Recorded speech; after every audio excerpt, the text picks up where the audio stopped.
literally my last lecture as a bachelor. You are literally the last class I'm teaching as a bachelor, so hooray you. Okay, so what we're going to do today is we're going to try to finish the class. If I can go to 2001, we'll go to 2001. Otherwise, we'll stop at the end of the Cold War. Where did we leave off? In the previous course, we left off at the end of the Yom Kippur War, followed by the Great Oil Crisis of 1973. Okay? Which essentially led to a period of economic stagnation in Western Europe. And down the path is actually going to also affect the Soviet Union. Now, let's look at the world in 1977. Now, in the United States, Carter, who is a peanut farmer from Georgia and a pastor, wins the elections against Gerald Ford, who became president when President Nixon decided to resign rather than risk being impeached because of a small scandal called the Watergate. Okay? Now, Carter promises a new policy in reaction to the general weariness of Americans with the Cold War, okay? They are pessimistic, the economy is going bad, racial relations are terrible, and there's generally a feeling that the United States of America needs to take a time off from being hegemon. The Soviet Union, the economic stagnation that follows the oil crisis creates a crisis of confidence among the elite and the people in the socialist experiment, okay? There's also a lot of social stagnation. The Soviet Union becomes more homophobic, for example, compared to earlier periods. Finally, Brezhnev, the person who is in charge of the collective system, is having a health crisis. Interesting things happen in China.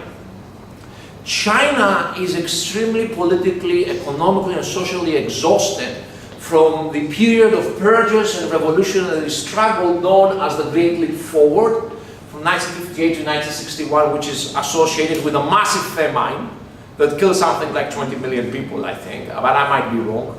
You want to check your facts on that. And then the Cultural Revolution between 1966 and 1976, when Chairman Mao essentially tries to take control of the party from the bureaucrats and to continue the revolutionary movement towards a socialist future. And during which essentially all of the old members of the party are kind of arrested, purged, Chinese culture is heavily attacked, and students like you are used to beat up professors like me for being too bourgeois. So essentially the party said, hey students, do you want to beat up your professor, spit on their face? You're free to do it, okay? As you can understand, it was a traumatic experience for a lot of people in China. Mao in the end decided the students took it too far, so he kind of exiled them all into the middle of China, you know, Xinjiang and places like that. Then he died. Very happy thing for a lot of people. And this led to a conflict between, on one side, his wife and his supporters, and her supporters called the Gang of Four, and on the other side, people who had been purged and now returned back to power, the most important of them being Deng Xiaoping. The conflict resolves for a victory for Deng Xiaoping, okay? And he decides to change the policy of the Chinese Communist Party. He says that it's time for China to stop being an isolated introvert state, and he seeks to integrate China into the world system. He began the process that led to China becoming part of this capitalist global system. Okay. Now, before that, there were, okay, I guess I jumped a lot of stuff there. Okay, before that there were a couple of events that happened before, but my PowerPoint doesn't like me. My computer is rebelling against me. I think it became a Maoist. It's like, we hate you, Professor. If it starts throwing things at me, we will know fully true. Okay, before that, there was an attempt. There was a couple of changes in the structure of the Cold War. a number of authoritarian regimes started collapsing.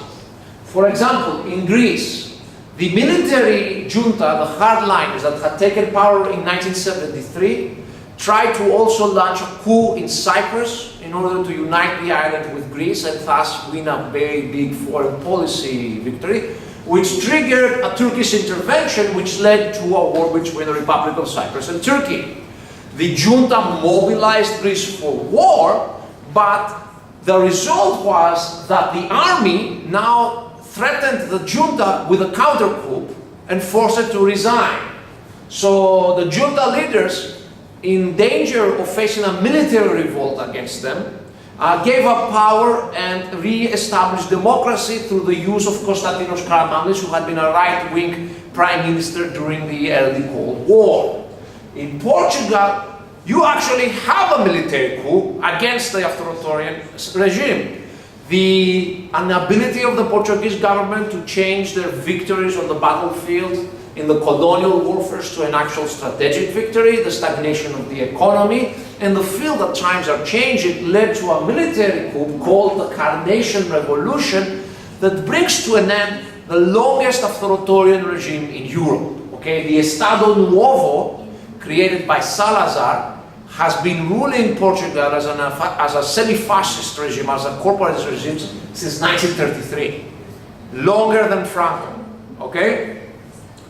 The end of the Estado Novo leads to the collapse of the Portuguese Empire as the new democratic regime, which is very left-wing.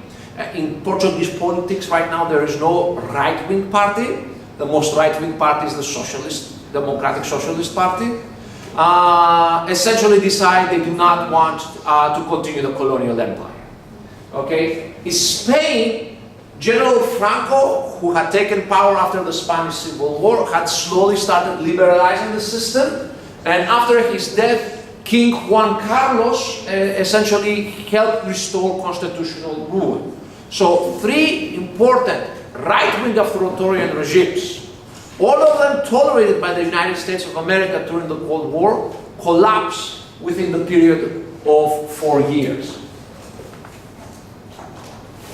Now, I just told you that Kissinger resigned for the Watergate thing, but let's talk a bit quickly about Kissinger. Now, Nixon resigned. Nixon and Kissinger were the first American politicians in power to wake up to the fact that China and Russia are not having good relationships, okay?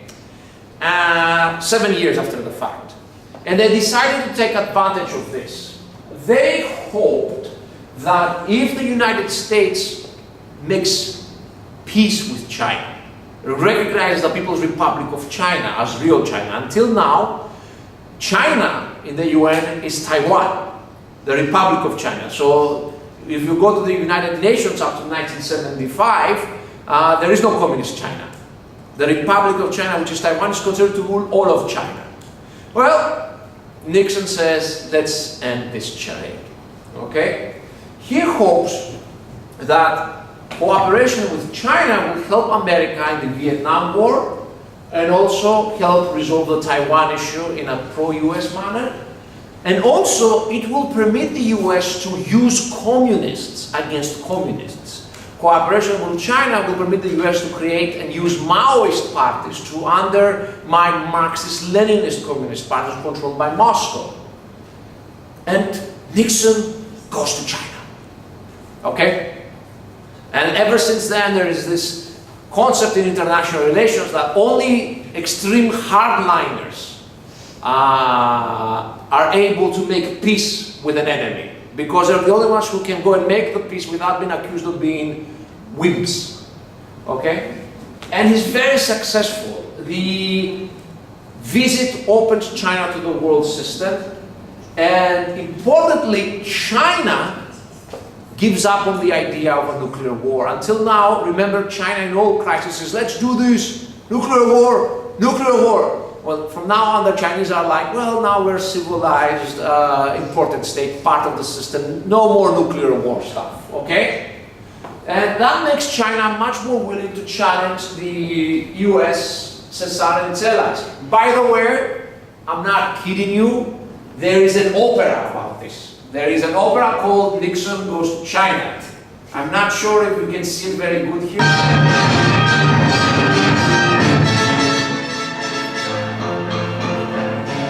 The lighting is terrible.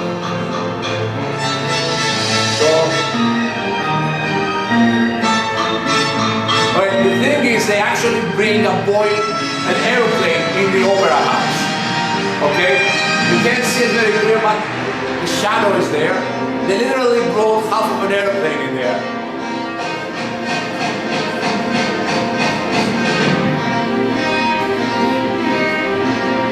Anyway, you can watch it online. Now, with the collapse of the Portuguese Empire, liberty and love reigned in Africa. No, doesn't happen that way. Angola and Mozambique both become independent, but Angola becomes essentially enmeshed in a civil war that starts in 1975. And the civil war is between two organizations. On the one side is UNITA, which is a socialist but anti-communist organization, and on the other side is MPLA, which is a socialist but Marxist-Leninist organization. Remember what I told you, everybody is a socialist in Africa? Literally, this is the case. This war in Angola becomes connected with the wider conflicts in Africa, not anymore about the colonization, but importantly about apartheid. South Africa is an apartheid state, which means that the black majority has restrictions on their political and economic rights. The South Africans see the victory of MPLA in Angola as a threat to their control of Namibia, okay? So they support UNITA, which is also supported by the United States. In reaction, Cuba, Libya, and the Soviet Union support the MPLA. This war is extremely nasty, and it's going to last until 2002. So it's a 25-year-old war, okay?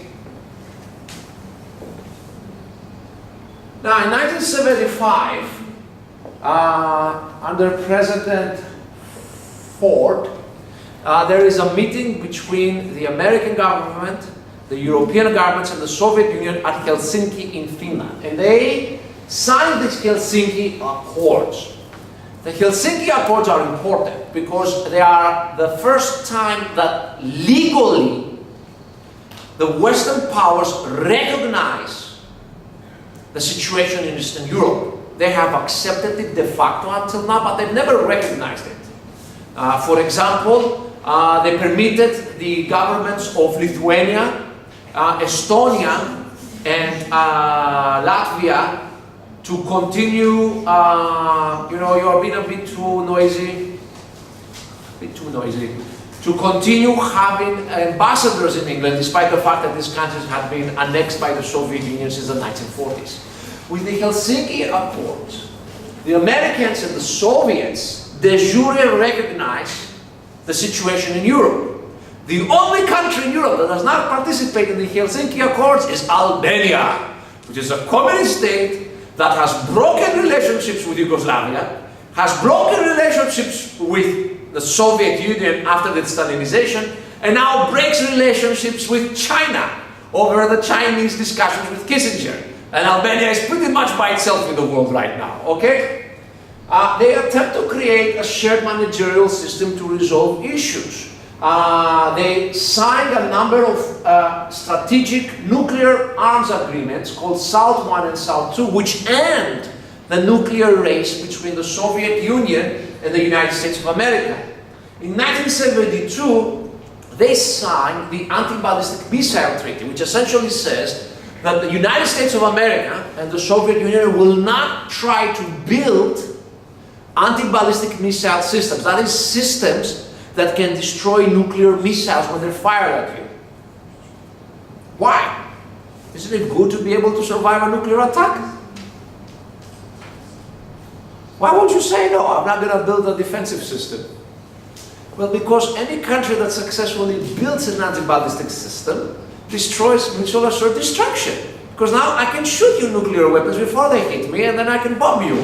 So defense, being able to save the lives of your people, is extremely bad. Because peace is based on the ability of me to kill your people and you to kill my people. So the more we restrict that ability, the worse for the world. So they actually assure that that mutual assured destruction is the military foundation of the system. In a weird way, this creates peace and stability. Because now Russia doesn't have to worry that America, with its technological and economic advantage, is going to become foolproof from nuclear weapons. So, they consult with each other through the United Nations and the Wars. Stability is assured by inflexible alliance regimes and MAD. Europe is very stable. The rest of the world, not so much. So let's move to the final phase of the Cold War. Okay? You already get a spoiler alert. I could, instead of talking to you for 2 hours, just show you the video that I'm going to show right now, and that would cover everything you need to know about this part of the lecture. So, I'm going to talk, but this video has everything you need to know about the end of the Soviet Union, indeed the whole history of the Soviet Union. Did any of you ever play the game Tetris? Remember the theme song? This is the history of the Soviet Union to the Tetris theme song. Moscow I came seeking fortune, but they're making me work till I'm dead. The bourgeoisie have it so easy. The Tsar's putting gold on his bread. The people of Moscow are hungry. But think what a feast there could be if we could create a socialist state that cared for the people like me.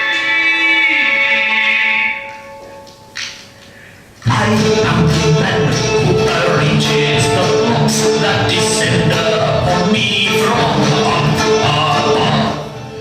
They come down and I spin them around till they fit in the ground like hand in glove. Sometimes it seems that 2 blocks is fine and the lines will be formed as they fall. Then I see that I have misjudged it. I should not have nudged it after all. Can I have a long one, please?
But tomorrow, I think I'll stay in bed. The winter is cold, I've got plenty of gold, and I'm standing in line for a loaf of bread. Maybe we'd be better off if we brought down Gorbachev.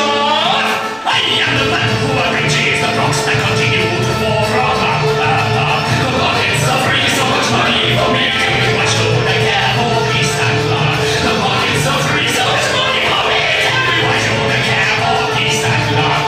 Peace and love, peace and love. And now the wall is down, the Marxists promise foreign shops all over town. When in Red Square we don't despair, there's Levi's and McDonald's there. The US gave us crystal meth, and Yeltsin drank himself to death. But now that Putin's put the boot in, who'll get in our way? So we reject free enterprise, and once again the left will rise. Prepare the flags to be unfurled, 'cause we're seceding from the world. We shall regain the Georgian soil, we shall obtain the Arctic oil, we shall arrange the books and toil forever and a day.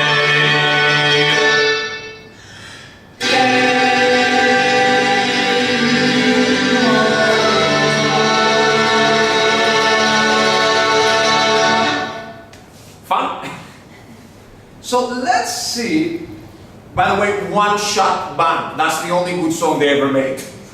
After that, they tried to make one about Hitler and hamburgers. Didn't go very well. No. You know, sometimes you're gonna do one thing in your life and that's it. And you just have to accept it. Now, let's see how we get there, okay? Wait for the program to respond. I need a new computer. I should do a Patreon page. Give me money for a new computer. Okay, it just hates me. It just really hates me. It's like, I don't like it, Professor Arthur. Oof. I don't want to send a report to Microsoft. I know what the problem is. No. Microsoft. But I'm not getting Apple. I hate those much. At least I got cooler games, which I don't have time to play. Now, let's look at the situation. This is the world in the 1970s. You know, everything is stable, okay? So over here we have the Soviet Union, okay? And its allies. And then we have countries. The countries in red are communist or leftist countries. The ones who have a blue line in the middle are communist or leftist countries that are facing insurgency supported by the United States of America. While in blue are the countries that are essentially pro-American. And the ones who have red lines are essentially facing communist insurrection. So generally speaking, the United States of America has the upper hand in most of the world, as you can see. The Soviet Union has a lot of influence in Africa, but it's been challenged there. While the United States of America, interestingly, is mainly challenged in Latin America, where Cuba plays the main role of a proxy. Enter Jimmy Carter, the oldest living American president now that Bush died. He's elected on an anti-communist platform, okay, but he's mostly caring about domestic issues, the economy, stagnation, race relations in America. To 1979, he doesn't really care much about foreign relations. He brokers the Camp Davis Accord between Egypt and Israel, and he pursues détente with Brezhnev. He does South too. he doesn't really challenge the stability of the Cold War situation in Europe. He says, you guys got your stuff, we have our stuff. Of course, we would like some more democracy within the Eastern Bloc, but he doesn't say, let's end communism in the Eastern Bloc. The only place where in the initial phase he's active is in Africa, where he supports Somalia in a war with communist Ethiopia, the so-called Ogaden War from 1977 to 1978. There are two events that happen that screw it up for everybody, okay? Or if you're anti-communist, lead to the end of the Cold War and the defeat of the Soviet Union. The first one is the Iranian Revolution of 1979. Over here is Ayatollah Khomeini, not a very nice person, but anti-imperialist, whatever. The other one is the decision of the Soviet Union to intervene in Afghanistan in support of the communist government.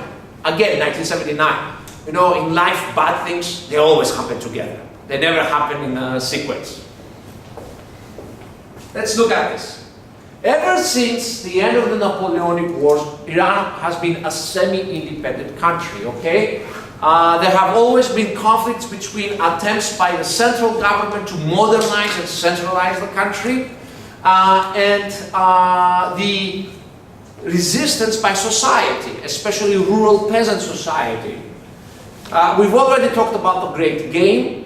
Up to the end of the World War II, Iran was dominated by Britain and Russia, who competed with each other and essentially did not permit the country to have an independent foreign policy.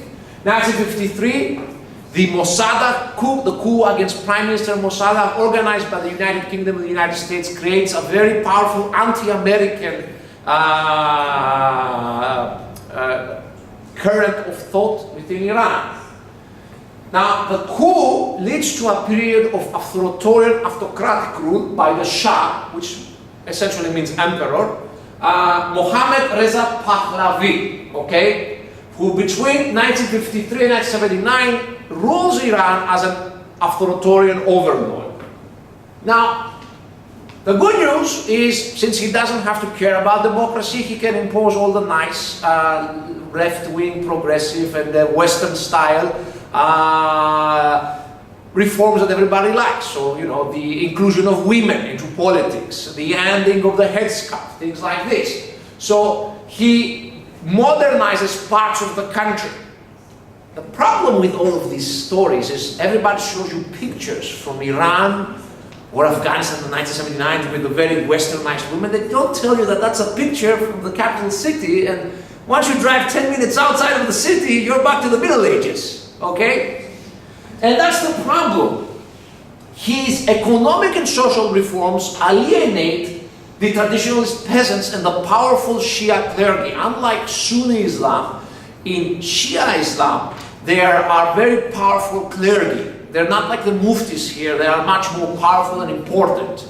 They're more closer to the clergy of the Orthodox Church, of the Catholic Church. And they have a lot of power and they're very organized. In the meantime, his authoritarian rule alienates liberal and socialist elites that who have worked with him. Now, this leads to an ungodly alliance of Islamists, Marxists, and liberals who essentially lead a social revolution that overthrows the Shah.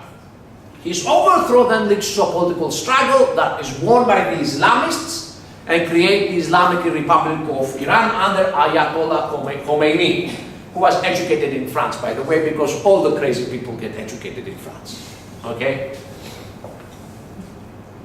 Now, why is this important for the US? Now, the US has economic interests in Iran.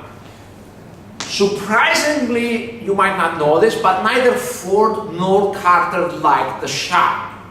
See, the Shah was one of the protagonists of the oil crisis in 1973, which kind of hurt the American economy a lot. So the Americans kind of hated the Shah. So they were actually pretty willing to let him fall.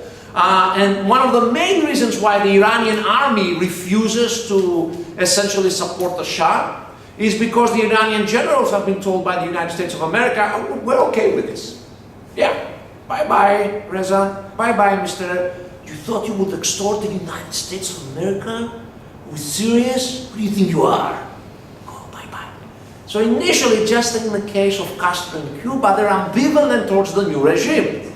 Because Khomeini, trying to win over the liberals, presented himself as a democratic, liberal, ultra-conservative Islamist clergy person. So it's like ISIS presented itself as the Marxist Socialist Party of ISIStan. Okay? Anyway, things became bad when a number of students, like you, again, were permitted by the regime to essentially take over the American embassy and take as hostages the ambassador, his family, and all of the workers. This is a big deal. You see, under international law, embassies are foreign territory, okay? And the oldest rule in international relations is you don't attack or touch another country's embassy. It's considered extremely problematic. So here you have a bunch of students take over the US Embassy. There's a great movie, by the way, about it called Argo. If you want to learn more about this, but from a pro-American perspective, but still a very good film. Argo is what I suggest you watch. So this leads to a hostage crisis, which pisses off the Americans, okay? Makes them very angry. Now, what do the students want? This, beyond all the anti-imperialist blah, blah, blah, what they really want is the Americans to turn the Shah back to the Iranians so they can shoot him. See, the Shah left to go to France for health reasons, and then he went to America because he knew if he's extradited back, they're going to put him in front of a wall and full him of revolutionary lead. So the students are pissed off at this and say, like, give us the Shah. The problem is that no American president can sit back and say, fine, we're terribly sorry about it, thank you for taking over our embassy. So Carter reacts to this with vacillation. On the one hand, he doesn't want to go to war, okay? Because he knows the American people are war weary after the Vietnam War. On the other hand, he has to show that he's a serious American president. So he essentially tries to use both force and accommodation. It fails in the short term, it actually works in the long term. But the problem is, the failure of a military attempt to do it, to essentially send the special forces to kidnap, to free the hostages, destroys Carter as a political person, okay? Also, the hostage crisis ruptures all possibility of US-Iranian relations, okay? In Iran, it's popular. Everybody thinks this was the best thing that happened. They consider it legitimate. The hostage takers continue to have good careers in the Iranian Republic. It's considered an anti-imperialist smash in the face of the hegemons. In America, it's hated. Outside of far left circles, mainstream opinion in America is, this sucks, we hate you. So this is one of the reasons why relationships between America and Iran are still terrible. And one of the results was this: the US helped a certain socialist dictator in a country called Iraq, under the name of Saddam Hussein, to fight a 8-year war against Iran, the essentially Iraq-Iran war from 1980 to 1988. What about Afghanistan? Okay, just like in Iran, you had an ongoing conflict between centralization on the one hand and reforms, and on the other hand the tribal character of the country. The only difference is that if Iran was, let's say, 90% tribalistic, Afghanistan was 99% tribalistic, okay? Now, just as in Iran, the British and the Russians tried to influence the country and competed over it. But with the end of the British Empire, the Russians are the only game. Enter 1918, Soviet Union, okay? The Soviets actually supported the Afghan monarchs. So if you have anybody telling you Soviet power is not compatible with monarchy, Afghanistan. The Soviets actually were on the side of the kings because the kings were the centralizers, the reformers, okay? But in 1978, they decided, well, now we have to become real communists, okay? And it's not appropriate for a communist superpower to support monarchy. So they overthrow the monarchy with a coup and replace it with a regime under Mohammed Daoud Khan. Then they supported a coup against the republic, the so-called Sao Revolution, that established a socialist republic. Then they supported a coup against the first communist president, Taraki, because he was too independent thinking. And then they directly intervened to overthrow the new socialist president, Amin. So yes, the United States of America did a lot of interventions, coups and stuff like that in the Cold War, but the Soviets, wherever they could get their hands on, really did it. Essentially, between 1973 and 1979, the Soviets supported 4 coups in Afghanistan. Yes? My dad is an Afghani veteran. He's an Afghani? Veteran. He was on the war. Yeah, we're going to talk about it. It's a pretty bad war. But the ridiculous is they overthrow one republic, one socialist republic, one communist president, and then a socialist president. Okay? Well, here's the reality. Most of the country doesn't give a damn who rules in Kabul. Okay? This was all an intra-elite conflict. This was a bunch of Moscow-educated, progressive people in Kabul who thought they ruled the country. Turns out they were very wrong. Okay? The Sao Revolution tried to do the most important reform in Afghanistan, which was land reform. Essentially break the big tribal land holdings into small parcels of land and maybe do collectivization down the path. As you can understand, that pissed off the tribes and the peasants. They also didn't like the idea of westernization. There's this meme going out on the internet showing Afghani women in their normal skirts in 1979 and showing like, see how nice Afghanistan used to be when communism ruled? It's kind of like Iran. Yes, if you were in Kabul, there were women like that. The moment you left Kabul, burqas everywhere. Okay? So, westernization plus economic dislocation by the land reform leads to a tribal insurrection. Okay? Now, China and Pakistan see this as an opportunity to stick it to the Soviet Union. Remember, Pakistan hates the Soviets because the Soviets always take the side of India. So they support the rebels. But China and Pakistan are not that rich. But who is rich? Saudi Arabia, the United Arab Emirates. They all made a ton of money from the oil crisis, and now they can spend it. So the Saudis and the Arab Emirates start throwing money to the Chinese and Pakistanis who are supporting the Pashtun and other tribal rebels against the central communist government. Okay? Also, the US became to support in the Carter years, primarily because it wanted to be nice with Pakistan and China. So the Soviets, in reaction, send their army into Afghanistan. And this leads to a nasty war that's going to last to 1981, which essentially is kind of like the Vietnam of the Soviets. Kind of there are many similarities, since in Vietnam also the Americans helped overthrow a couple of the dictators they put on. So, it's not very good. Now, this crisis of 1979 has six important consequences. First of all, the collapse of the Entente. After the Helsinki Accord, everybody hoped in a cooperation between the Soviets and the Americans to create a better, more peaceful world. Well, this is over, okay? Carter is forced to take a more hardliner stance against the Soviet Union. 2, the United States becomes more and more reliant on the Sunni Arab states in the Middle East. In the past, the Americans were willing to play with everybody, but now they become more and more reliant on the Sunni Arabs because the Sunni Arabs have the money to fund the anti-communist crusade, since the Americans got no money anymore because of the oil crisis and stagnation. 3, fundamentalist Islam. From the first time since the 1900s, both Sunni and Shia becomes again an international political movement. Last time this happened was with the Mahdi in Africa in the 1890s.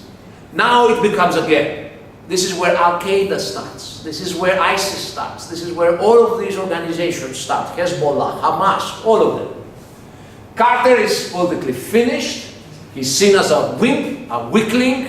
And in 1981, he's decisively defeated by an ex-actor, Hollywood actor. You can see his films on YouTube. Ronald Reagan. 5. The military intervention in Afghanistan is terrible for the Soviets. It costs a huge amount of money they don't have, and also makes the Soviet people kind of pissed off, because ever since the end of World War II, at least one thing that the Soviet people had that the Americans didn't have is they didn't have to fight in the proxy wars. The Soviet Union didn't send armies to do interventions. It didn't fight in Vietnam. It didn't really fight even in Korea. It only sent officers and airmen. Generally speaking, for a Soviet citizen, the period from roughly 1953 to 1979 was a period of peace. Not freedom, not necessarily domestic security, but chances were if you were a soldier, you wouldn't have to worry about getting killed in the war. The only fighting was with the Chinese over in Siberia. Well, this is different. And Soviet citizens start questioning, okay, so the system economically is not working, and now you're taking our children away and send them to fight and die in fucking Afghanistan? 6th, Europe is still stable. The Europeans are like, yeah, we got peace, we got peace, we got peace. Very cool, okay? So could you do me the favor and write in your notebooks at least two of the 6 consequences of the 1979 crisis? Okay, let's continue. So as I said, the 1979 crisis, Europe was stable. That's about it. Europe was stable. The rest of the world is in flames. Let's start. East Asia in flames. The Sino-Soviet split leads to the Sino-Vietnamese rivalry. The epicenter is Cambodia. Okay, Vietnam supports anti-Khmer Rouge communist forces, while China supports the Khmer Rouge, who are also communists. Okay, the Khmer Rouge commit democide. They essentially commit genocide. They kill about 1 million to 2 million of the population, trying to bring about social equality. So you wear glasses, we're going to execute you because it's bourgeois. Okay? And ever since then, the left in Europe has been debating what the Khmer Rouge were. Now, Vietnam uses the democide and the very bad publicity that the Khmer Rouge get to invade Cambodia and overthrow the Khmer Rouge and install a Soviet regime in the Cambodian-Vietnamese War of 1978-1979. China reacts by declaring war on Vietnam in 1979. So there is a war between China and Vietnam just 4 years after the end of the Vietnam War with America. The end result, Cambodia becomes a Vietnamese satellite regime, and China and Vietnam are in continuous friction to this day. This is why Vietnam, despite officially being communist, is actually one of the most important allies of the United States of America in Southeast Asia. Okay, because the Vietnamese really, really hate the Chinese. Latin America is in flames. You have dictatorships in Chile, Brazil, and Argentina that commit massive human rights abuses. Their favorite policy is to arrest left-wing people, Marxists, progressives, put them in aeroplanes and drop them in the middle of the Atlantic. So yeah, literally, we're talking about this kind of level of nice people. Pretty disgusting. All of them supported, by the way, by market liberals like Hayek and Milton Friedman, who decide dropping people from airplanes in the middle of the Atlantic is a small price to pay for capitalism that can then lead to liberal democracy. Okay? There is a successful communist revolution in Nicaragua, supported by Cuba, which leads to the Sandinista regime of 1979. In reaction, the United States supports a right-wing coup in El Salvador in 1979, and then Cuba supports left-wing rebels, which of course leads to a civil war that lasted to 1992. So if you're wondering why all those people from Central America are leaving to try to go back up to the North to America, it's because their countries have been destroyed by continuous civil wars between factions supported by Cuba and factions supported by the US. in Peru, we have the beginning of the weirdest Marxist insurgency in the Cold War, the Shining Path, which is the only one that is not actually supported by Cuba. So this is a local insurgency. These guys are weird. If you go to YouTube, go and watch the video of the funeral of the wife of the leader of the Shining Path revolt, who is also a professor, by the way. Weird people, very deadly. Finally, in Colombia, there's the ongoing FARC insurgency that only ended recently, the last 2 years, which is also supported by Cuba. Africa, also in flames, okay? Cuba and Libya act as Soviet proxies. The US acts through its own proxies, one of them being racist, apartheid South Africa, the other one being communist Ethiopia. Yeah, the Derg, one of the nastiest communist regimes to ever be created on earth, responsible for a huge famine that kills millions, is an American ally. Okay, we're not even talking about UNITA type socialists, we're talking about real full communists. Okay, so you got the Angolan Civil War and an insurrection in Namibia, continued unabated. Idi Amin of Uganda, who declares himself the defeater of the British Empire, is supported by Libya and attacks Cuba and attacks Tanzania, but was defeated in 1978, 1979. They were literally Libyan and Cuban troops in Uganda fighting against the Tanzanians. So think about it, Cuba is actually acting as a great power, sending troops throughout the whole world to fight capitalism. Libya fights Egypt and Chad because Gaddafi just is fightaholic, he likes fighting people. The Eritreans rebel against the communist Derg regime. But the Eritreans themselves are communists, so you have a communist people's struggle against the communist regime. So another communist versus communist civil war. And finally, Rhodesia, which is another apartheid state, is overthrown after a long and bloody struggle and replaced by the modern country of Zimbabwe. And of course, come on, everywhere else except from Europe is in flames. Middle East just cannot have peace either. There is Israeli-Egyptian peace and stability with Lebanon. So hopefully maybe we could hope for some peace in this? Well, no, okay? The Palestinian Liberation Organization kicked out by Jordan in 1970s because they thought they will overthrow the kingdom. So literally the Jordanians massacred the Palestinians.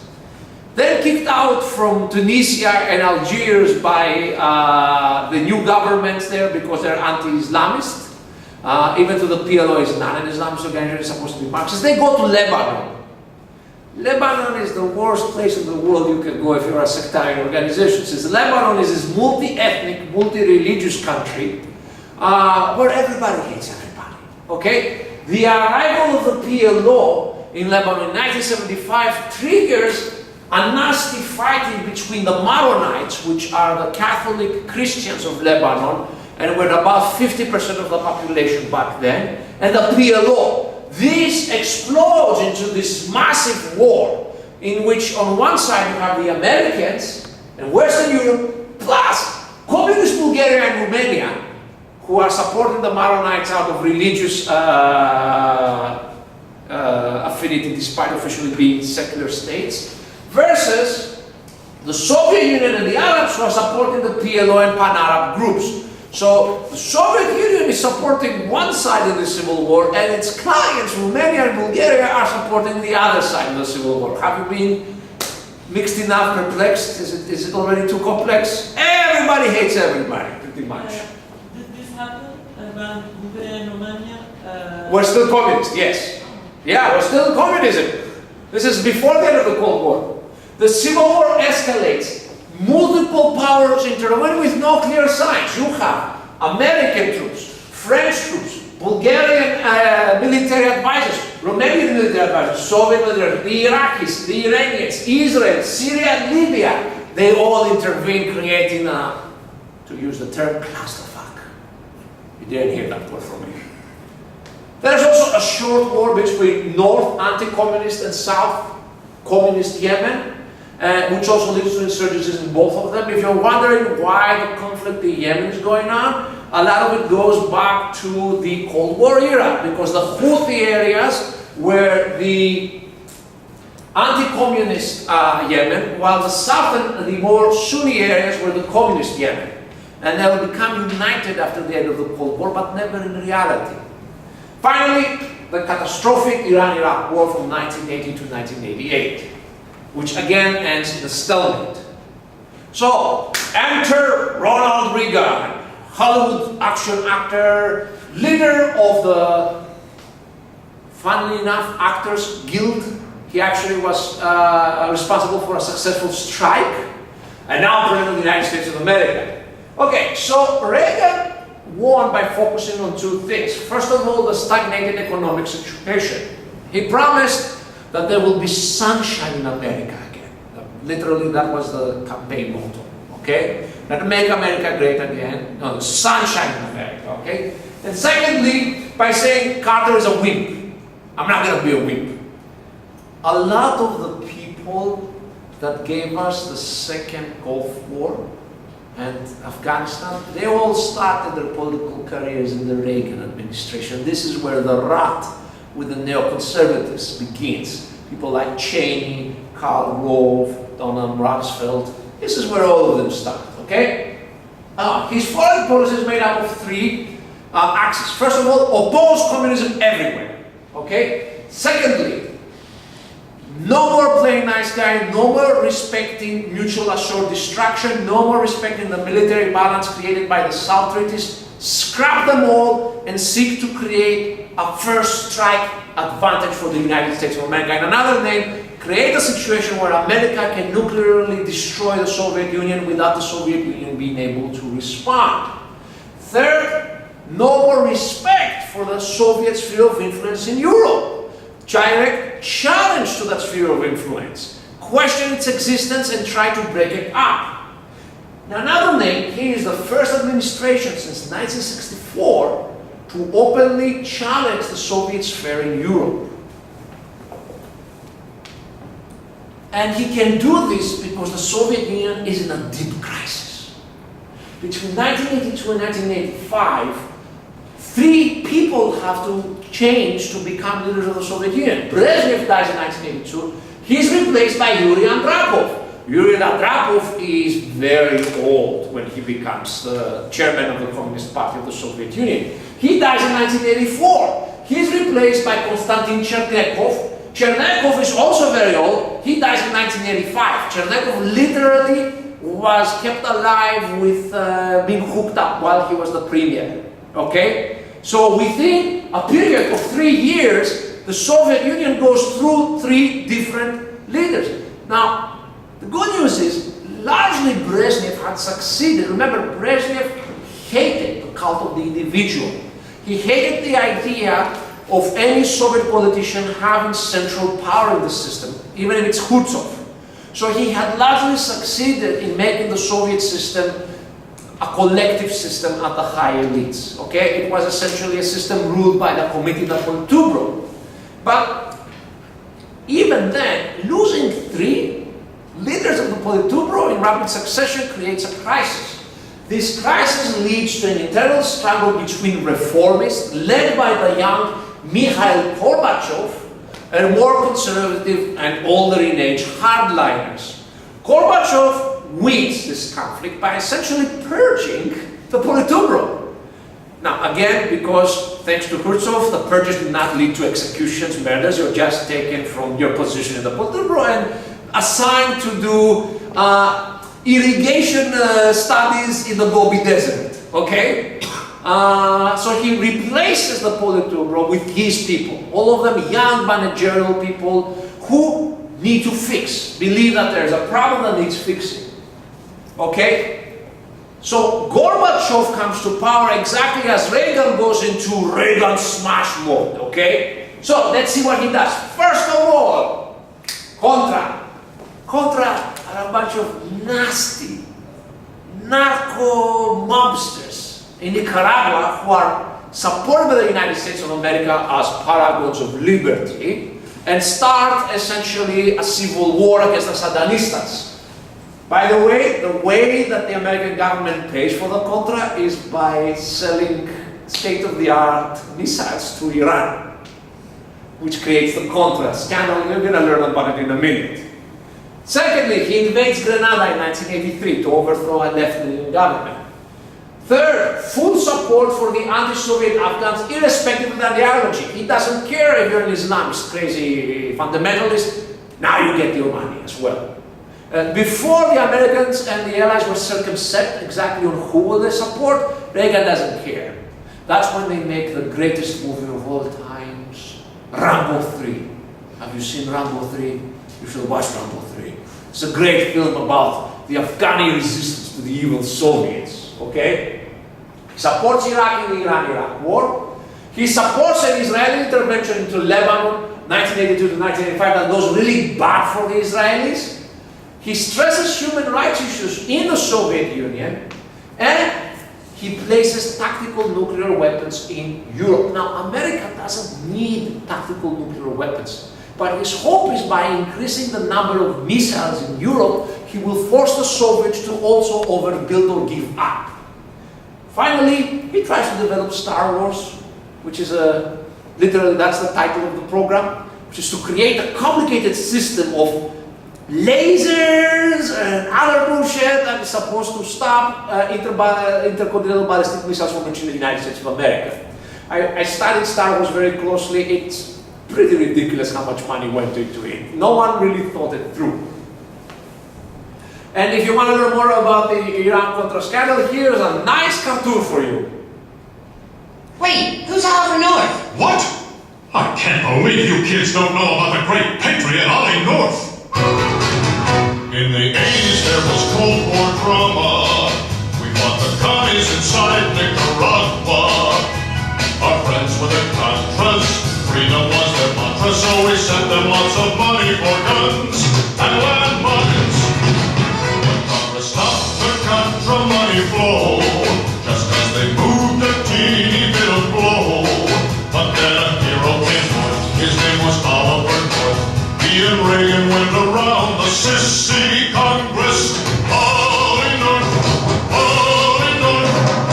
You see, North secretly sold missiles to a harmless country called Iran. Would always be a grateful ally. Then he gave the profits to the Contras. Genius! But the sales were uncovered by the press. Reagan and North began to stress, 'cause what they did was technically high treason. But it was totally justified. North volunteered to take the blame, to save Reagan from prison rape shame. The truth, he did bury with his hot secretary, thanks to a shredder. He got off totally scot-free. Ollie North, Ollie North. He's a soldier and a hero and a novelist, and now he's on Fox News. He actually is. Crap, that's the end. So there you go. What's the situation in capitalist Europe, okay? The period starting in 1979 actually, to 1984, saw the collapse of the consensus around social democracy and Keynesian economics in Europe. In England, you have Margaret Thatcher, the Iron Lady, there's also a film about her if you want to watch, who comes to power and smashes the power of the labor unions, and essentially ends England as a semi-socialist state, because in this era, large parts of the English economy were actually national monopolies. The coal, for example. She destroys that and leads to the collapse of the old powerful Labour Party. Meanwhile, France, Germany, Ireland, England, Spain, and Greece and Italy faced terrorist campaigns launched by anarchists, Maoists, nationalist Marxists, and Palestinian organizations. There are continual explosions, assassinations, hostage crisis. Back then, the favorite tactic of all terrorists was to hijack planes. Do you know why they stopped doing that? 9/11. Because after 9/11, in the past, terrorists would say, okay, you obey us and you're going to leave. After 9/11, everybody is, we don't believe you. You're going to throw the freaking plane into some wall. So now the crews kill you. If you're, the people in the airplane are going to attack you now. So they gave up on it. They stopped. Al-Qaeda ruined it for everybody. You used to hijack a plane, get money. Now you hijack a plane, people will literally tear your eyes out with the plastic cups. Okay?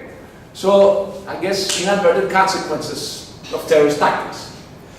Democratization stabilizes as Portugal, Spain and Greece become members of the European Economic Community, which will be the future EU. There is popular opposition throughout Europe to US nuclear weapon deployment, and in Turkey there is the Kenan Evren coup, which is very much supported by the United States of America, and is the regime that permits Islamism to become again a power in Turkey. For example, When we said that this issue in Ankara''s lesson, he said it's not obvious, so we cannot say yes, support the... Well, they didn't. Okay, so the Turkish coups, the difference between, let's say, Greece and Turkey is that the Turkish coups most of the time were done by local agents with very little support from the US because they were so reliant. But you can say that the US definitely did not oppose the coup and thought it was a good thing to pacify the country. The important thing is that a certain current terrorist leader, Fethullah Gulen, became relevant with the Kenan Evren coup, who liked to use him against the communists. So it goes back very, very before. Okay, that's capitalist Europe. Generally speaking, stability, democracy to a point. What about communist Europe? Now, the story you hear about communism is this monolithic situation. Now, you probably have already understood that's not totally the case. And it's not the case actually in communist Europe for a very long time, ever since the end of the Prague Spring, and essentially since the 1980s, the Soviet communist states in Europe had become more and more independent from the Soviet Union. By 1984, Hungary, Czechoslovakia, Romania and Bulgaria were following their own foreign policies, pretty much independently from the Moscow line. Now, they were not breaking away from the Warsaw Pact, they were not openly countering the Soviet Union, but they were willing to push issues that the Soviets did not necessarily like. Also, all of them, together with Yugoslavia, have liberalized their regimes. They have not become democracies, but they've definitely become either economically more private property. For example, in Romania, most of the people now have their own houses. And that's why Romania today has high house ownership, 90%. This happened during the communist years. In places like Hungary, dissidents were given a bit more freedom. So if you lived in Hungary, if you lived in Czechoslovakia, you were much more freer than if you lived in Moscow. There are two exceptions to this: Poland and East Germany. Poland is simply too important for Soviet security for them to tolerate any Polish independence within the Soviet sphere. So when a worker pro-democracy movement, Solidarity is not pro-capitalist. They essentially want a socialist system, but a democratic socialist system. They are not seeking the return to capitalism. But they are pro-democracy, and that's a problem. When they become very powerful with strikes demanding a liberalization in Poland, the Soviets permit a military junta to be established. And from 1981 to 1983, Poland is actually ruled by the army. You'll tell me, well, Soviet Union, isn't it a military dictatorship? No. Soviet Union was a system ruled by party, by civilians. The military played a big role. The Polish case is the only case where the Soviets established a military government for any time of period, run by a general. Now, Solidarity was repressed, and Reagan and Pope John Paul II, who was a Pole, large propaganda campaigns in its support. Okay? In East Germany, Erich Honecker is resisting any calls for liberalization, keeping an iron rule of the Communist Party of Eastern Germany, maintained by essentially the biggest army of informers in the world. Essentially, 1 in 5 Eastern Germans was an informer for the Stasi. In another name, your cousin was informing on you, whether you cared or not. Now, finally, there's Albania, which is completely isolationist and has now declared war against all other communist states in the world. Pretty much Albania claims we're the only real communists left. Everybody else is a reformist, revisionist, Trotskyist traitor. Now, let's talk about Gorbachev. Gorbachev comes into power and he has to face a very simple issue: the economy. These are 3 different measures of the vitality of the Soviet economy. This is the CIA information, annual GDP. This is by a Russian and ex-Soviet economist, Grigory Khanin. This is the official numbers of the Soviet Union. Now, as you can see, the numbers disagree, but there's something they all agree on.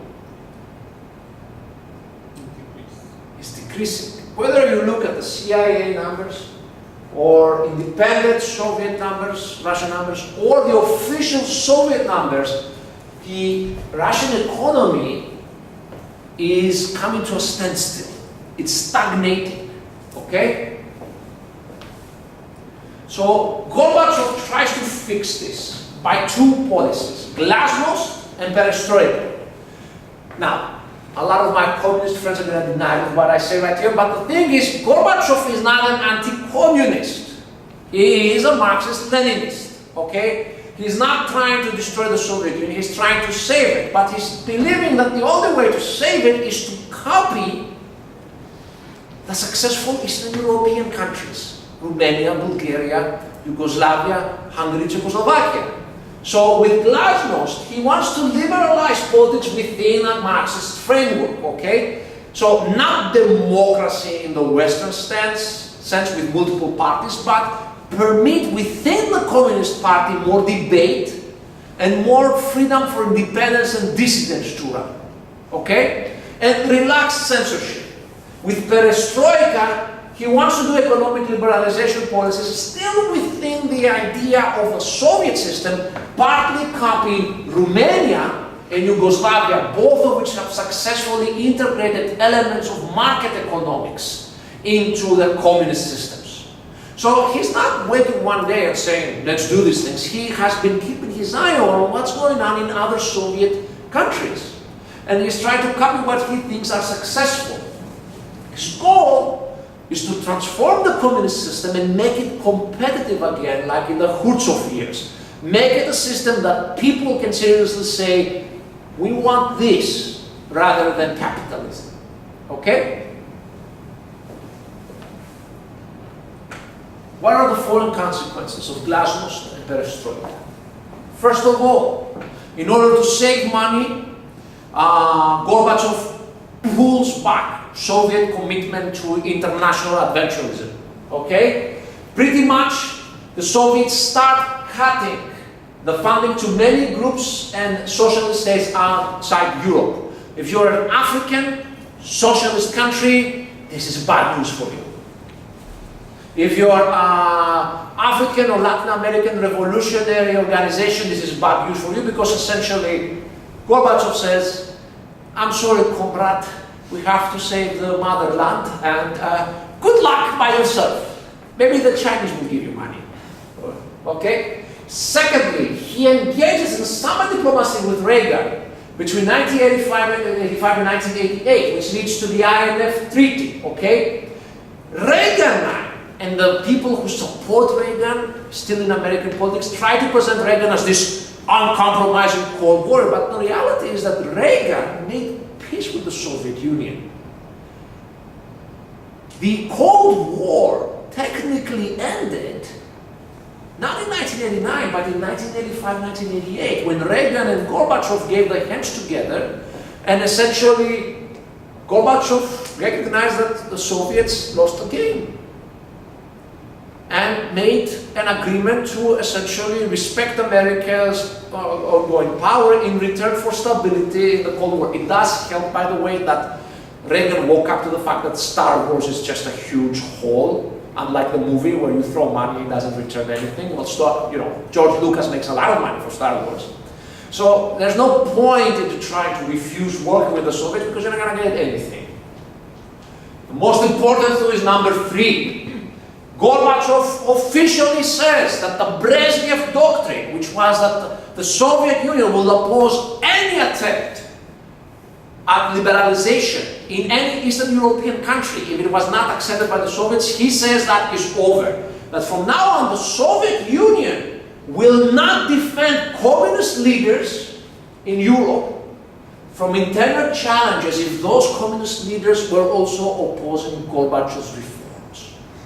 Essentially saying, if you're not on my side, I don't care if you're going to be overthrown and communism is going to end in your little tiny country. Either my way or the highway. So this seems to be leading to paring down of the conflictual situation of the Cold War.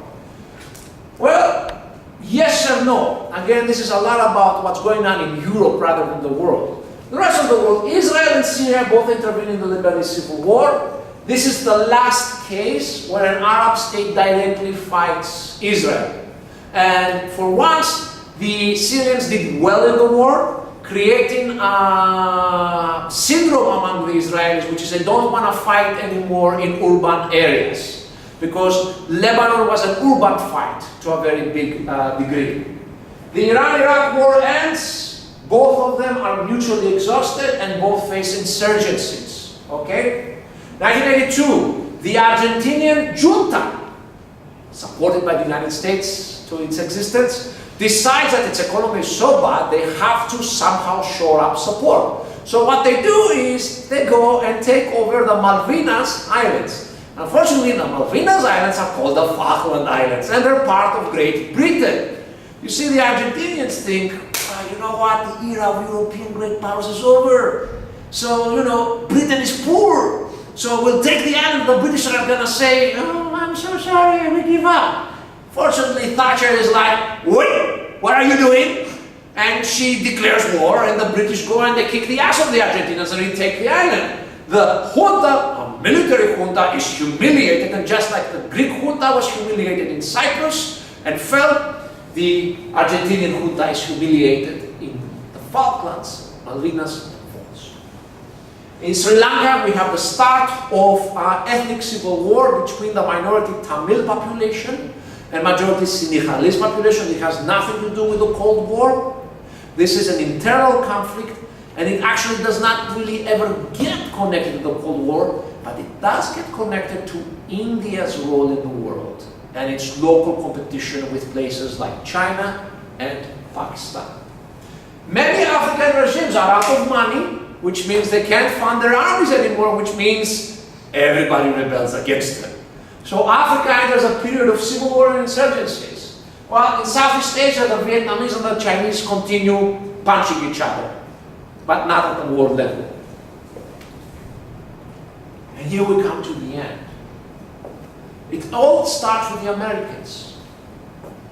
Reagan, despite his Cold War rhetoric, accepts the fall of all the traditional right-wing authoritarian regimes the United States had helped establish in Latin America.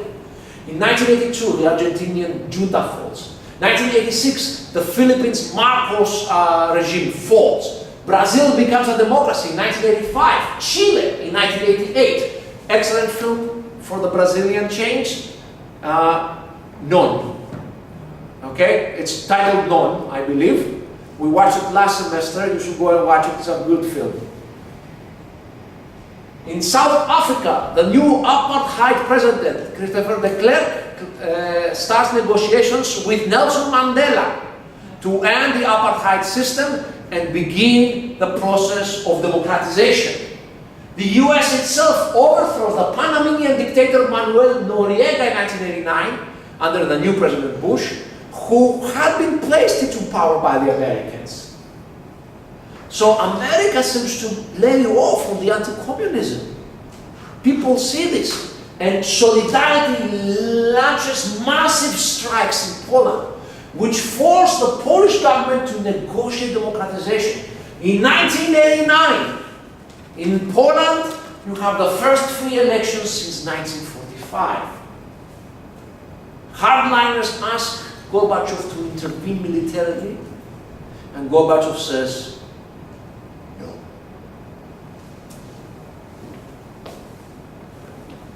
Hungary sees this and initiates liberalization, and importantly, opens its border with Austria. The Iron Wall ends. You can now cross from the Soviet zone through Hungary to the Western zone with just normal border controls. Millions of Eastern Germans cross into Hungary and from there cross to Western Germany, literally escaping with their feet. Okay? Honecker goes to the Soviets and says, what is going on? We built a wall to stop this. Do something, beat the Hungarians up. Unfortunately, Honecker had refused to listen to Gorbachev about reforms and had opposed Gorbachev in Soviet forums. So Gorbachev says to Honecker, sucks to be you. Sucks to be you. I'm not using my army to support you. Okay? So Honecker has to decide what he's going to do. He gets a good example of successful repression. Watching the end of the Iron Wall in Eastern Europe, Chinese students and young people go out into the streets demanding democratization. Then Xiaoping reacts by sending the tanks to kill them in the Tiananmen massacre. That puts to an end the attempts of the people to demand liberalization in China. The name of the freedom movement is May March? Huh? What's the name of this movement in China? Tiananmen movement. Honecker thinks, hey, I don't care what Gorbachev wants. Look at those Chinese communists crashing the little capitalist scum. I have an army too. So he goes to the party and the army and says, let's kill all the bastards. And the army is, no. And the party is, Comrade Honecker, we appreciate your sacrifices for the great socialist reformation, but we believe that it's time for you to retire from president or whatever you are to factory chief inspector number 557. So he is deposed and the wall is torn down.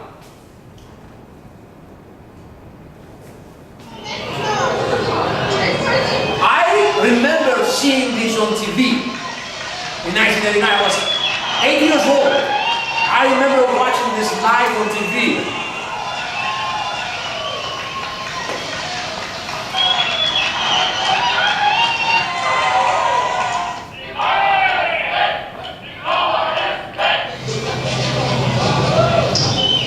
People just started crossing the wall, jumping.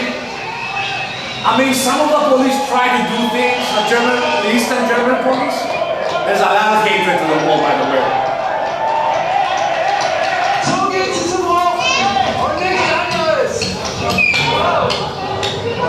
Beers everywhere, of course, because it's Germany.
Yes. The breaking the wall was started by a protest, or it's legally accepted by?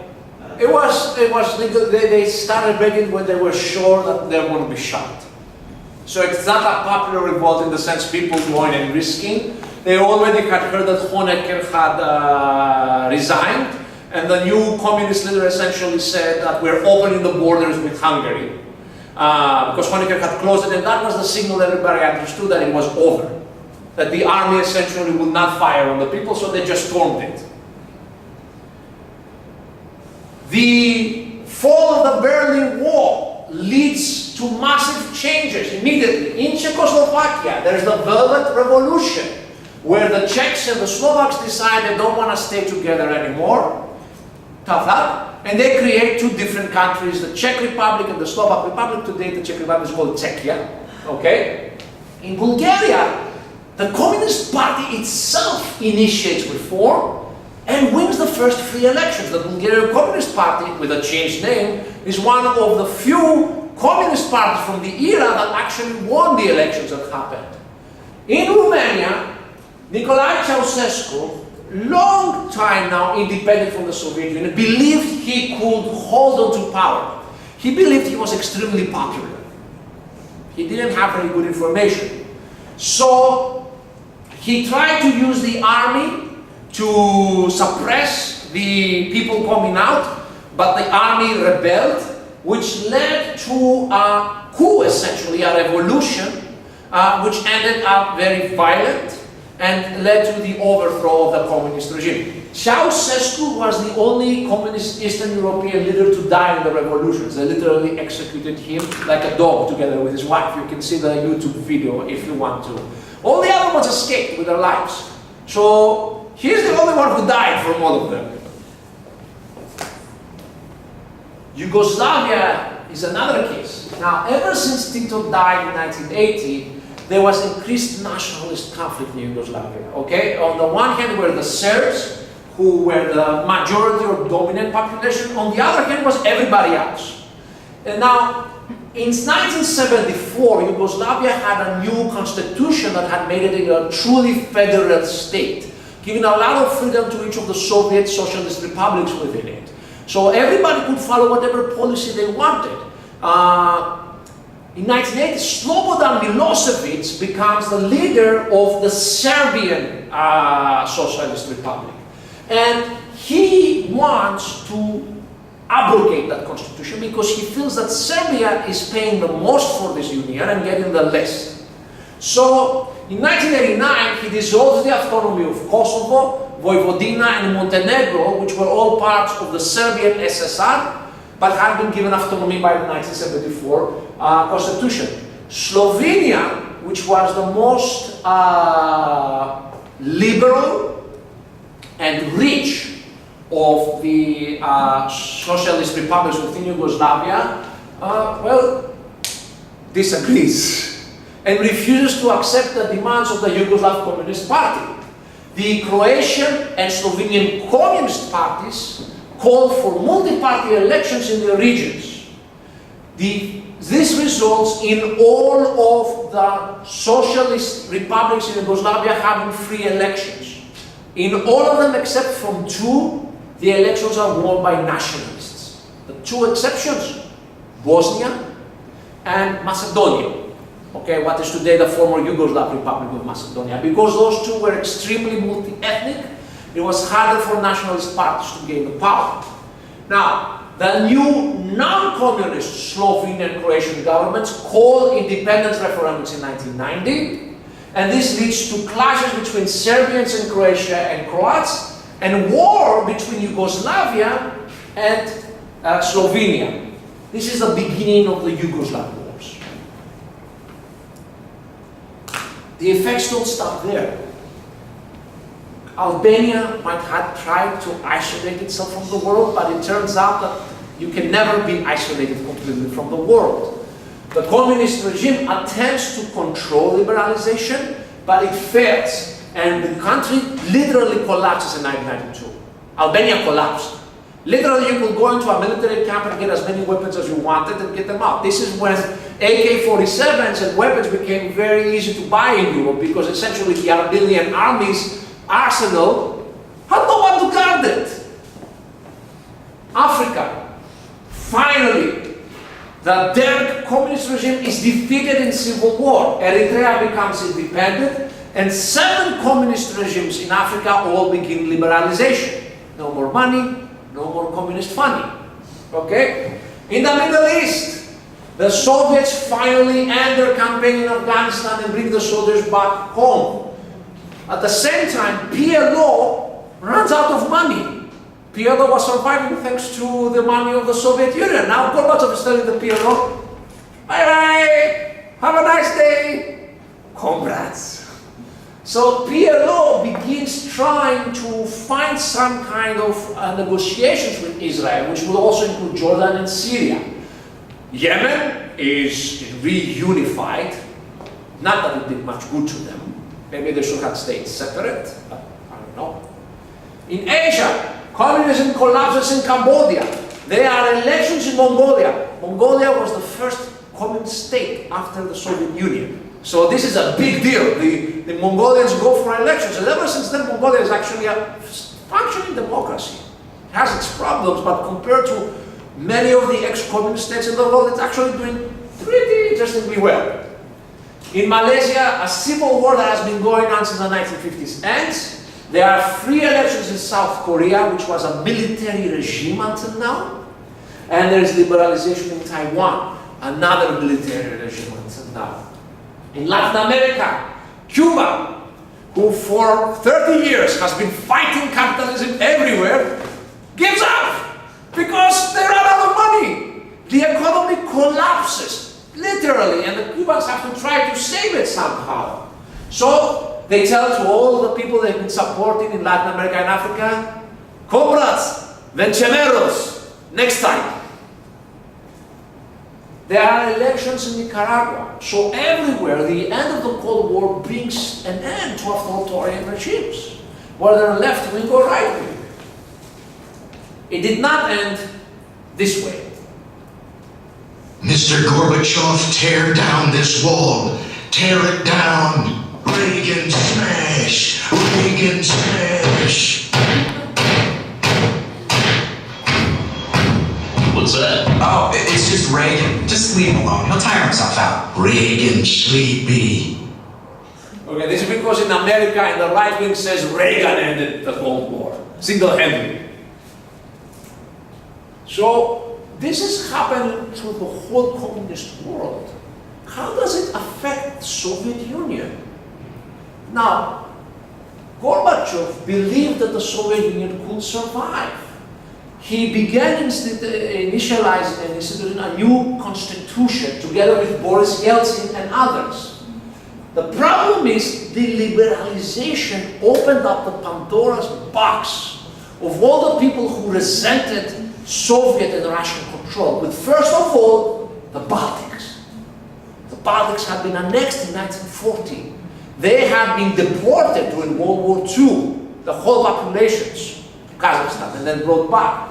They hated being part of the Soviet Union. Hell, they hated being part of any kind of Russian state. So the Baltics immediately say, we want the right to try to become independent. The state reaction is mild, and this leads to official calls for independence. Meanwhile, the liberalization leads to unrest in many of the other Soviet socialist republics. You have the start of a bloody ethnic war between Armenians and Azeris in Nagorno-Karabakh, which starts in 1988. Nagorno-Karabakh is a part of Azerbaijan and has an Armenian majority, but it's surrounded by Azeri majority places. The Armenians never liked the fact that Nagorno-Karabakh was given to Azerbaijan in 1921, and now they rebelled, which leads to an ethnic conflict in which both sides decide to ethnically cleanse their Armenian and Azeri populations. But the Armenians, for once, kick ass in this case, so there are more Azerbaijanis that pay the price than Armenians.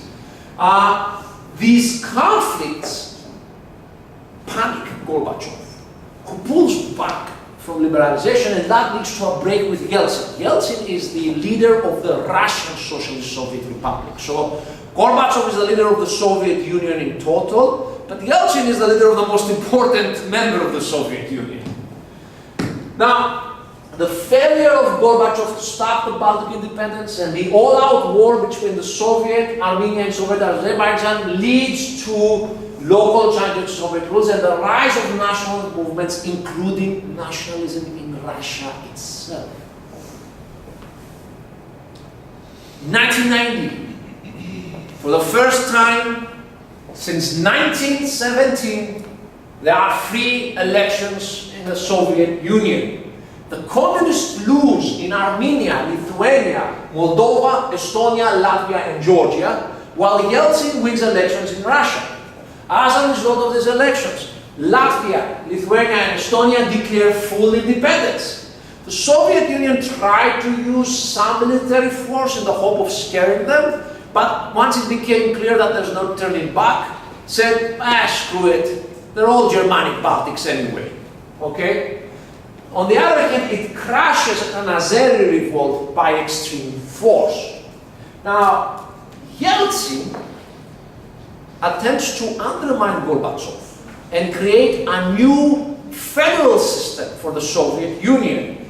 This leads to an attempted coup against Yeltsin by elements of the Gorbachev government without Gorbachev knowing. So essentially, the KGB and some members of the military try to overthrow the president of the Russian Soviet Socialist Republic without the knowledge of the leader of the Soviet Union.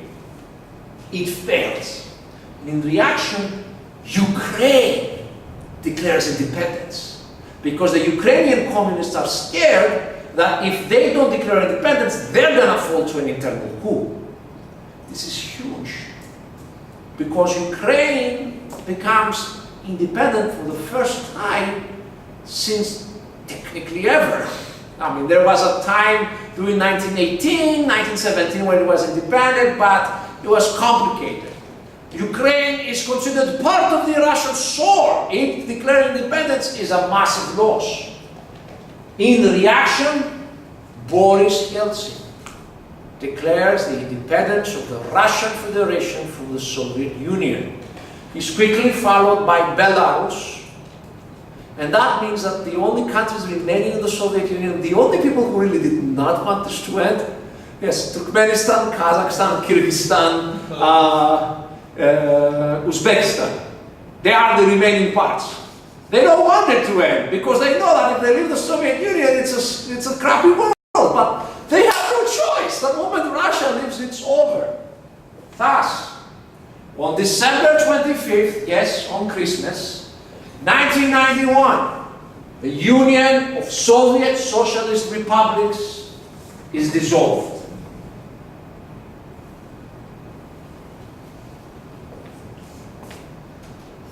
Соотечественники, сограждане, в силу сложившейся ситуации с образованием Содружества независимых государств я прекращаю свою деятельность на посту президента СССР.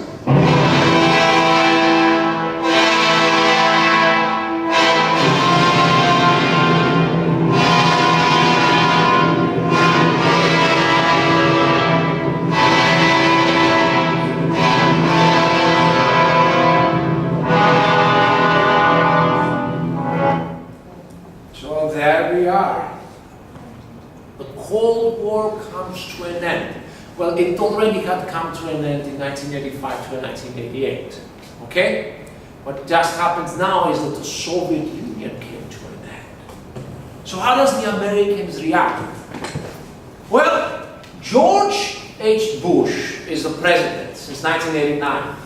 And he didn't go and say like, we won, suckers, we won, Kennan was right, Kennan was right, suckers, we lost. We told it in 1945.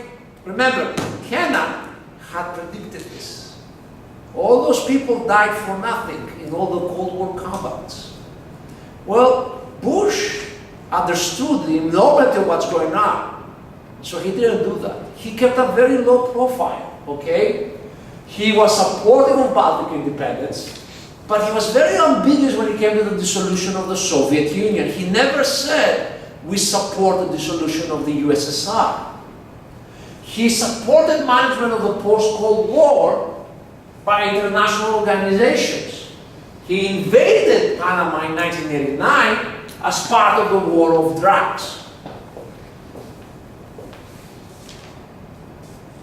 The fall of the Soviet Union and the collapse of Eastern Europe led to a big questions that Europeans had hoped they would have forgotten about. And that's the question of what the hell do you do with that huge country right in the middle in Europe called Germany? Because immediately after the collapse of the Eastern German regime, the demands were unification. Let us unite Germany again. Now, Thatcher and the British, they didn't like the idea of unification. She actually went to Gorbachev and asked him to stop it with force if needed. Gorbachev said, "Niet, not my job." Poland was worried about unification because unlike Eastern Germany, Western Germany had not recognized the Polish border at the order. Western Germany technically still claimed the territory that was given to Poland after World War II.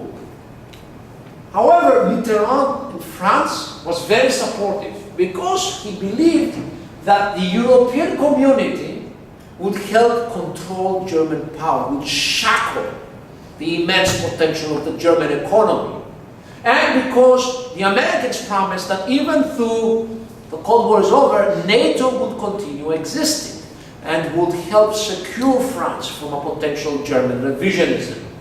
So America, France, and the Soviet Union accept the reunification on the conditions that A, Germany, led by Helmut Kohl, remains in NATO, and no NATO troops are placed in old Eastern Germany.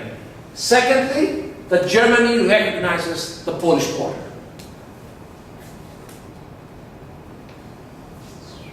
Another issue that immediately comes is the first Gulf War, the which is not really the first Gulf War, so technically the first Gulf War is the Iran-Iraq War. But anyway, whatever, we'll call it the first Gulf War. What happens is Saddam Hussein comes out of the Iran-Iraq War a loser. Sure, he was not defeated, but his economy is in shambles. He owes lots of money to the Saudis and the UAE and Kuwait. And he invades Kuwait in August 1990, hoping to essentially use the Kuwaiti wealth to make up for the massive economic losses of the Iran-Iraq War and to force Saudi Arabia and Kuwait to forgive Iraqi debt. He also believed that the Americans will not support Kuwait. He believed that some weakness shown by an American ambassador proved that the Americans are not serious about Kuwait. And finally, he was scared of an internal coup. So he used the war as a way to stave off that coup. The reaction was immense opposition and war. Bush was opposed for 4 years, for 4 reasons. First of all, he needed to prove to the Sunni Arab governments, and especially Saudi Arabia, that they could rely on American protection. Okay? Because the Saudis got really freaked out with what happened in Kuwait. Because for the Saudis, the big enemy was people like Saddam Hussein, who were pan-Arabists, socialists in quotation marks, and secular, again in quotation marks. Secondly, while America and the Soviet Union intervened in other countries during the Cold War, the last time a minor power openly violated clearly defined borders without some kind of civil war happening in the country, in the other country, was the Korean War. In all other cases of the Cold War, intervention always happened in conditions where at least the invading country could claim things are unclear. In the Cyprus War, there was the treaties of guarantee. In the Vietnam-Cambodia War, Vietnam said we're trying to save people from genocide. Okay?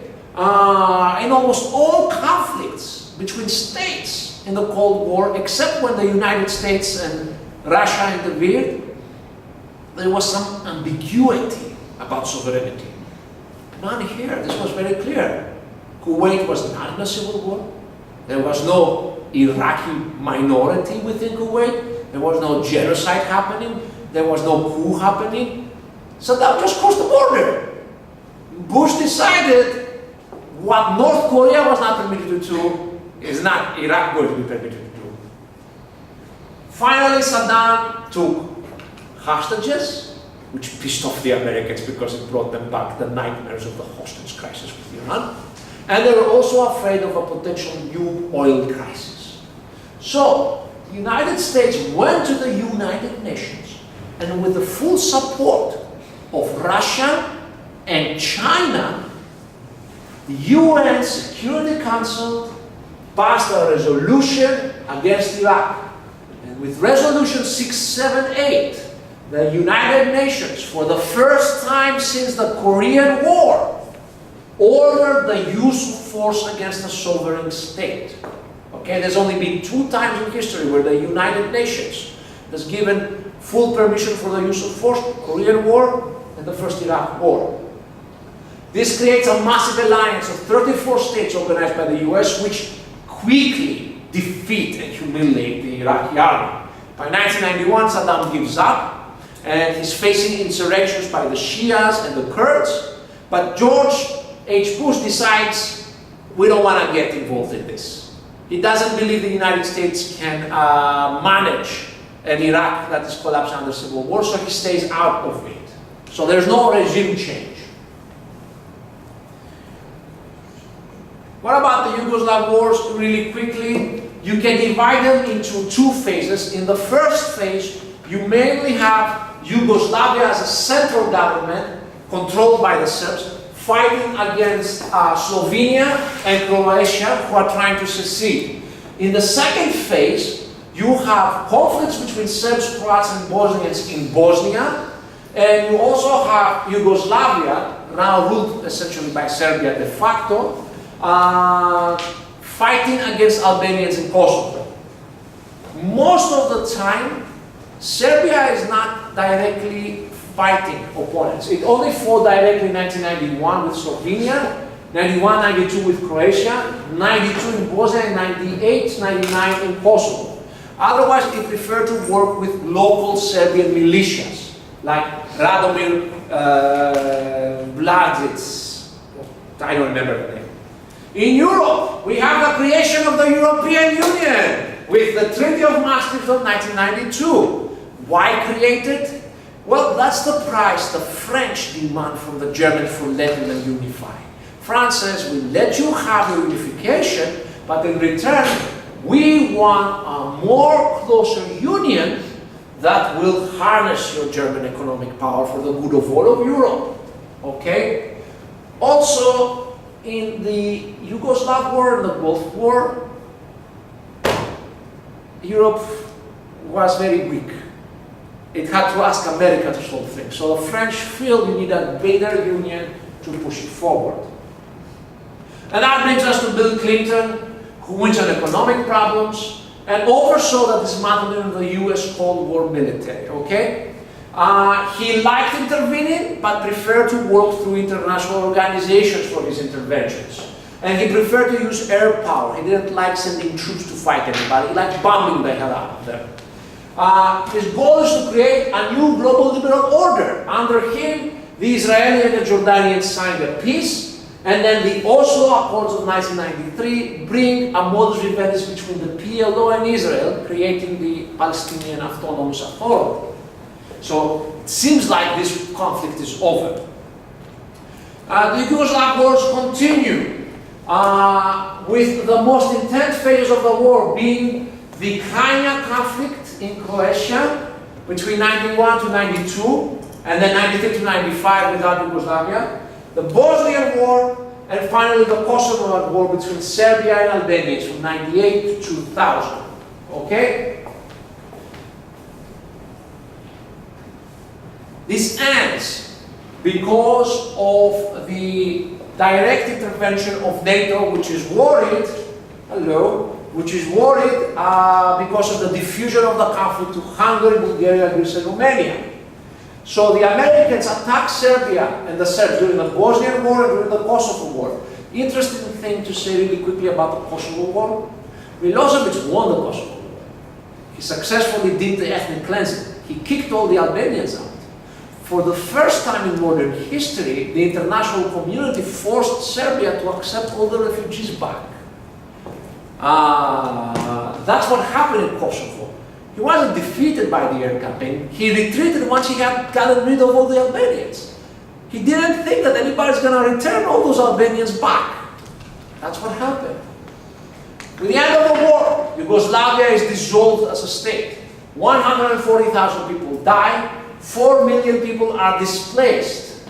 The shadow of ethnic cleansing returns to Europe. There's a genocide, Srebrenica, which is the second legally recognized genocide in the history of Europe after the Holocaust. And there is a decision to expand the EU and NATO in the East in order to avert a potential future ethnic war. Meanwhile, the dissolution of the Soviet Union does not bring peace. Yeltsin is an alcoholic and, generally speaking, unable due to the economic collapse. The collapse in the economy of the Soviet Union is huge. People become extremely poor. People think, oh, they were poor under communism. No, they became even poorer. Okay? So he's largely unable to stop wars happening. In 1993, there is an attempted coup. Now, he is unhappy about NATO expansion, NATO wars in Yugoslavia, but he can't do anything. It will be up to his successor, KGB Vladimir Putin, to do something. Armenia and Azerbaijan fight a war from 1988 to 1994. In Georgia, there's a number of wars over secessionist republics. South Ossetia, civil war in Georgia itself. Ossetians versus Ingush, even more fighting. And Abkhazia. There's a Transnistrian war where Russia and Ukraine fight against Romania and Moldova in 1992. There's a civil war in Tajikistan that lasts up to 1997 and has elements of Islamism. And finally, there's the Chechen War, which is one of the bloodiest wars, and is the war which makes Putin the leader of Russia in 1994, 1996, 1999 to 2000, as well as a conflict with Dagestan in 1999. Meanwhile, in Africa, the collapse of the Rwandan state leads to a genocide, which leads to a diffusion. 1990-1994, Rwanda is at war, and we have one of the largest genocides since the Holocaust happening. This diffuses to Burundi, which enters a period of civil war from 1993 to 2005, which diffuses to Zaire, that huge country in the center of Africa, which becomes the Democratic Republic of Congo, which leads to the first Congo Civil War from 96 to 97, and then the second Congo Civil War from 98 to 2003, which is also called the African World War. Since 8 different countries of Africa become involved in it. And this also all has to do with Tutsis and Hutus. I'm not kidding you. The Second Republic of Congo War also happens because of that. Pretty much the US and UN can do nothing to stop this, and they're deeply humiliated by the genocide. There's a great film to watch about it called Hotel Rwanda. I suggest you watch that to learn more. Meanwhile, a young Saudi guy who became a big name in Afghanistan starts creating an organization called Al-Qaeda and slowly using Saudi money to fund Islamist insurgencies throughout the world.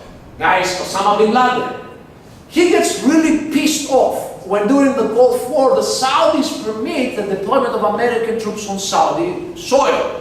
He said, Mecca and Medina are under the rule of the Kafirs, and declares war on the whole world.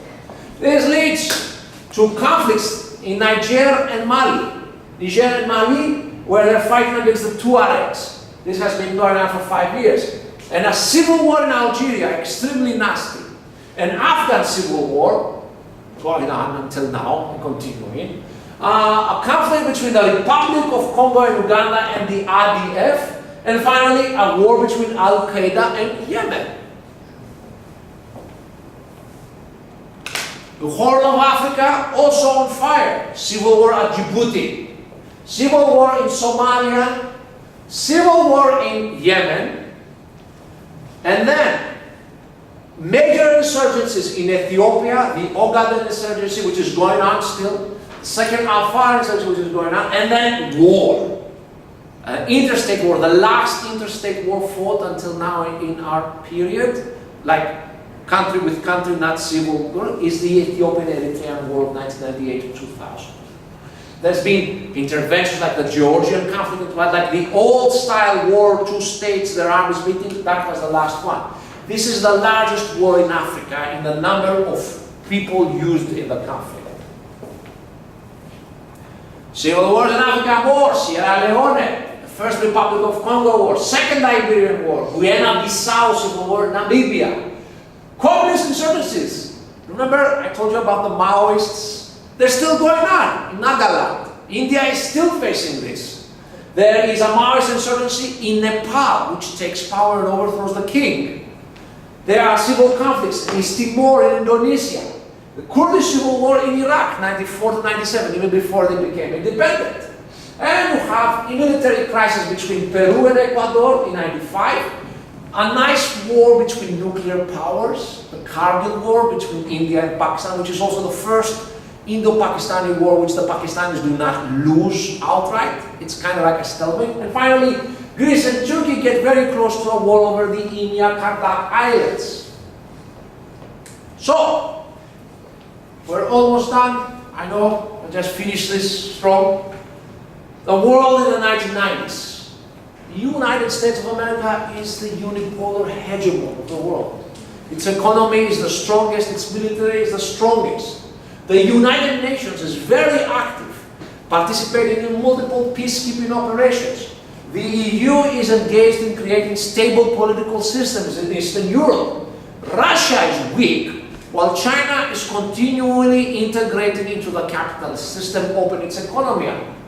Latin America, parts of Africa and Southeast Asia for the first time have peace, as the lack of Cold War patrons leads various groups to make peace with each other because they can't afford war anymore. No money, no fighting. However, other parts of Africa, the Middle East, Caucasus and Central Asia are engulfed in conflict. The US is unable to create a liberal managerial system because it's hypocritical in a way. And this peace, let's be frank, in many places is a corrupt peace based on repression, corruption, inhumanity. So yes, sure, countries are not fighting each other. There are no civil wars, but that doesn't mean democracy or security for anybody. Finally, the intensification of globalization. You have to remember, with the end of the Cold War, something like 2 billion people entered the market system fully. That's a huge expansion of market capitalism in the world. It has its good part, lots of people make money. It has its bad part, increased inequality. And then these guys come to power. George W. Bush, Vladimir Putin. And what is common to both of them is they both are unhappy with the post-Cold War system. They are both radical in foreign policy goals. They both want to revise the results of the Cold War. And then this happened. And this is where the class stands. Thank you all for taking it. And I will see you now after January 2nd. Any questions?